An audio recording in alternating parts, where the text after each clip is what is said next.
মদ্যপ অবস্থায় অভব্য আচরণ, গোঘাটের ঘটনা। টোটোর মধ্যে এক মহিলা শ্লীলতাহানির অভিযোগ, আর শ্লীলতাহানি করছেন কে? স্থানীয় এক নেতা। অভিযুক্ত পঞ্চায়েত সমিতির সভাপতির স্বামী।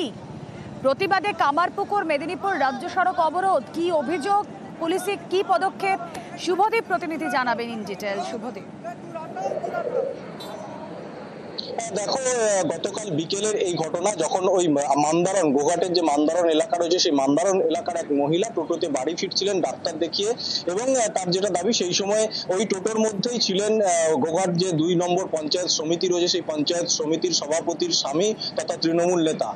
তার মহিলার অভিযোগ যে টোটোর মধ্যেই মদ্যপ অবস্থায় তার সঙ্গে অভব্য আচরণ করা হয়, তার শ্লীলতাহানি করা হয়, এবং এরপরেই গ্রামে গিয়ে ওই মহিলা সমস্ত ঘটনার কথা জানান। এবং সেই সময় তার যেটা অভিযোগ, স্থানীয় নেতৃত্ব বিষয়টি কিন্তু মিটমাট করার চেষ্টা করে, এবং সেই কারণেই কিন্তু ক্ষোভ জন্মায় সাধারণ গ্রামবাসীদের মধ্যে। এরপর কিন্তু রাত্রের বেলা, ঘটনা রাত 9টার পর কামারপুকুর মেদিনীপুর যে রাজ্য সড়ক, সেখানে তারা বিক্ষোভ দেখায় এবং পথ অবরোধ করেন, এবং তাদের যেটা দাবি, পঞ্চায়েত সমিতির সভাপতির স্বামীকে গ্রেপ্তার করতে হবে এবং ঘটনার যথাযথ তদন্ত করতে হবে। যদিও পুলিশ ঘটনাস্থলে অবরোধ তুলতে গেলে পুলিশের সঙ্গেও সামান্য বচসা শুরু হয়, তবে পুলিশই আশ্বাসে সেই মুহূর্তে অবরোধ উঠেছে। তবে এখনো পর্যন্ত পুলিশ কিন্তু এই ঘটনায় কাউকে আটক বা গ্রেপ্তার করেনি। পুলিশ ঘটনার তদন্ত শুরু করেছে।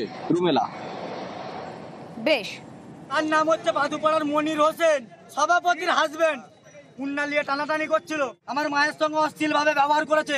আমার মা ঘরে যে কান্নাকাটি করছে, আর বিচার যা করবে প্রশাসন এখানে করলে করুক, তাহলে আমরা ক্লাবে তালা মেঘবো। আর এই নিয়ে ইতিমধ্যে শুরু হয়ে গিয়েছে রাজনৈতিক চর্চা। এখানে কিছু সিপিএম বা বিজেপি বিরোধীরা এটা পুরো পরিকল্পনা করে সাজিয়ে, যাতে আমি বা আমার স্বামীর একটা আসে, সেই জন্য এটাকে ওনারা করছে, আমাদেরকে হ্যারেস্ট করার জন্য। পুরোটাই সাজানো পরিকল্পনা। ওনার স্ত্রী যে লম্বা চওড়া বড় বড় বক্তব্য দিচ্ছেন, আগে স্বামীর চরিত্রটাকে ঠিক করতে বলুন। এখানে কেউ সিপিএম আর কোনো বিজেপি শিখিয়ে দেয়নি যে তুমি নারীর ওন্না ধরে তার শ্লীলতাহানি করে যাও, তাকে টোটোয় গিয়ে কুরুচিকর মন্তব্য করে যাও। তাদের চরিত্রের গোলমাল, পুরো দলটারই ক্যারেক্টার এটাই।